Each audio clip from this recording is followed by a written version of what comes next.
សួស្តីមិត្តភក្តិទាំងអស់គ្នាបាទដោយសារតែមានមិត្តភក្តិមួយចំនួនតែងតែឆាតមកសួរខ្ញុំថា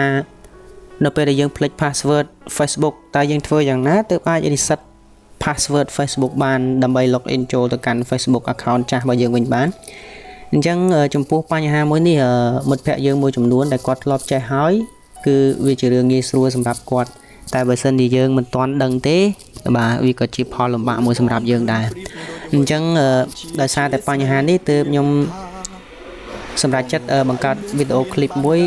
ចំពោះការដោះស្រាយការភ្លេច password Facebook អញ្ចឹងដើម្បីកុំឲ្យខាតពេលយូរយើងចាប់ផ្ដើមទាំងអស់គ្នាទៅដំបូងគឺយើងចូលមកកាន់ browser យើងប្រើមួយណាក៏បាន Firefox Chrome អីតាមចិត្តបន្តមកគឺយើងវាយពាក្យ facebook.com ហើយយើងចូលមកកាន់កន្លែង user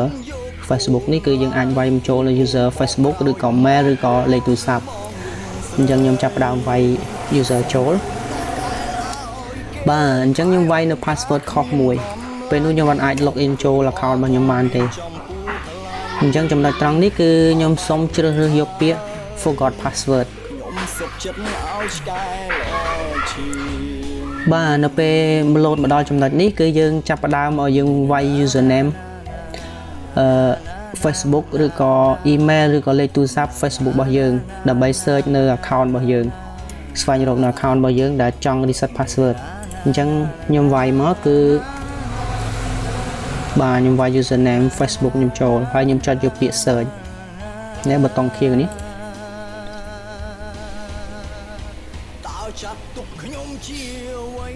អូខេបន្ទាប់មកគឺយើងវាយនៅអក្សរតាមដែលគេដាក់ឲ្យនោះគឺ security check ហ្នឹងវាយតាមអក្សរពណ៌ខ្មៅនេះមក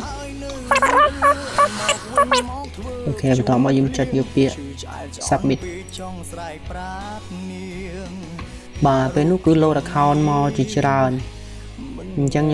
យើង select យក account Facebook របស់យើងមួយមកអូខេខ្ញុំចុចយក this is my account នៅពេលដែលយើងចុចចូលហើយគឺវាមានជម្រើស2សម្រាប់ការធ្វើការ reset password ទី1គឺយើង reset ដោយប្រើ mail Gmail ឬក៏ mail ផ្សេង address mail ទី2គឺយើង reset ដោយប្រើលេខទូរស័ព្ទរបស់យើងអញ្ចឹងខ្ញុំសូមជ្រើសរើសយកជម្រើសទី1គឺការ reset ដោយប្រើ email នៅពេលដែលយើងជ្រើសរើសជម្រើសទី1គឺយើងចាប់ផ្ដើមត្រូវបើក mail របស់យើងមកនេះគឺ mail របស់ខ្ញុំដែលខ្ញុំ log in ចូលហើយបាទបន្ទាប់ពីយើងបើក mail ហើយគឺយើង take យកជម្រើសទី1មកបន្តមកយើងយកពាក្យ continue ចុចយកប៊ូតុង continue មកពេលនោះគឺវាផ្ញើ security code ដែលយើងចុចទៅមិញហ្នឹងគឺផ្ញើចូលមក mail របស់យើងបាទអញ្ចឹងយើងចុចយកពាក្យ social menu ខាងលើនេះវាមាន primary មាន social នៅក្នុង inbox អញ្ចឹងយើងចុចចូល social មកវាមាននេះ somebody request a new password for your Facebook account អញ្ចឹងយើងចុចចូលវាមកពេលនោះយើងនឹងឃើញលេខកូដមួយនេះអញ្ចឹងយើង copy លេខកូដហ្នឹងមក security code ហ្នឹង right click លើវាយកពាក្យ copy អូខេយើងចូលមកកាន់ browser Facebook សាថ្មីទៀតហើយយើងផាសលេខកូដហ្នឹងបញ្ចូលបាទបន្តមកគឺយើងចុចយកប៊ូតុង continue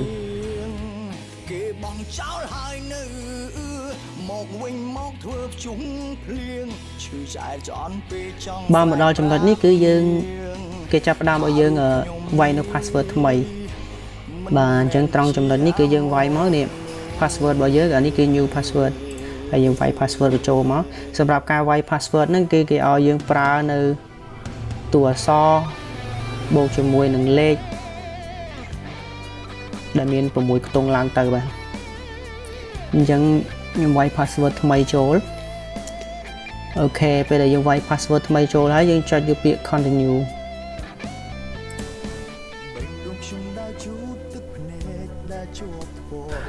អញ្ចឹងមកដល់ចំណុចនេះគឺមាន2ជម្រើសទី1គឺនៅពេលដែលយើងចុច take យកវាហើយបានន័យថា password ថ្មីដែលយើងបានដាក់នេះគឺយើងធ្វើការ log out ចោលនៅឧបករណ៍ផ្សេងៗដែលយើងធ្លាប់ប្រើជាមួយ Facebook យើងមុនហ្នឹង អញ្ចឹងយើងធ្វើការ log out ចោលទាំងអស់ហើយចំពោះជំរើសទី2គឺយើងបន្តការ log in ដោយ automatic ចំពោះdevice ដែលយើងធ្លាប់លេងពីមុនមកដល់ពេលដែលយើង set password ថ្មីអញ្ចឹងខ្ញុំសូមជ្រើសរើសយកជំរើសទី1គឺខ្ញុំធ្វើការ log out ចោលគ្រប់ឧបករណ៍ទាំងអស់ដែលខ្ញុំធ្លាប់លេងនៅលើ account របស់ខ្ញុំអូខេបន្ទាប់មកគឺយើងចុចយកពាក្យ continue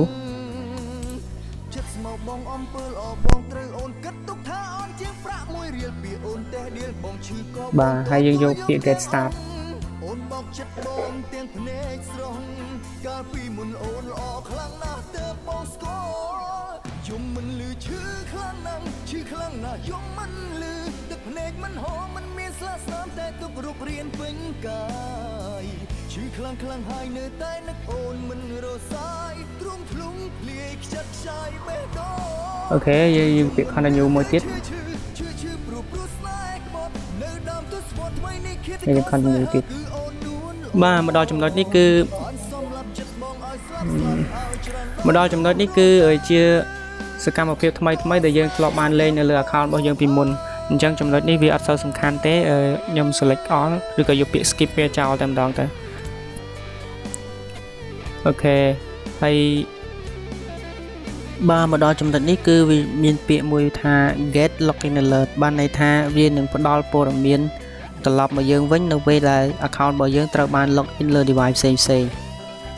ដែលវាផ្ញើ message មកឲ្យយើងតាមរយៈ get notification នៅលើទូរស័ព្ទដៃរបស់យើងឬក៏ get notification នឹងចូលទៅកាន់ mail របស់យើងផ្ទាល់តែម្ដងអញ្ចឹងជំរើសមួយនេះបើសិនជាយើងចង់ skip វាចោលក៏បានប៉ុន្តែដោយសារតែខ្ញុំខ្លាចមានអ្នកលេង account របស់ខ្ញុំអញ្ចឹងខ្ញុំ take យកពីជំរើសនឹងតែម្ដងបាទអូខេបន្ទាប់មកគឺយើងចុច next ដើម្បីបន្តទៅមុខទៀតបាទមកដល់ចំណុចនេះគឺចប់ហើយ security ហើយនឹង activity អញ្ចឹងយើង get new feed ចូលទៅក្នុង account របស់យើងផ្ទាល់បាទអញ្ចឹងការ reset password របស់យើងគឺចប់តែប៉ុណ្ណេះអញ្ចឹងមកដល់ចំណុចនេះគឺយើងអាចលេង Facebook យើង login Facebook យើងបានតាមធម្មតា